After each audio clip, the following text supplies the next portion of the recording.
Не е случайно, че попадаш тук. Време е да разбереш какво те блокира в момента, какви блокажи имаш. За това ще попитаме оракула Хекате. В момента около теб се показва енергия на стари натрупвания и тежести, които все още не са изчистени. Като има усещане, че сякаш носиш чужди очаквания или позволяваш на някого да влияе прекалено много върху твоите действия и решения.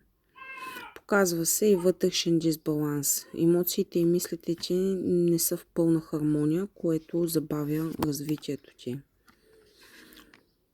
Тук има силна чувствителност и интуиция, но в същото време задържаш емоции вместо да ги пуснеш. Като най-големият ти блокаж в момента е, че все още държиш за нещо или някого, което вече е време да освободиш. Така ще направиш място за нова енергия и ще можеш да продължиш напред. За лична диагностика може да ми пишеш на лично съобщение.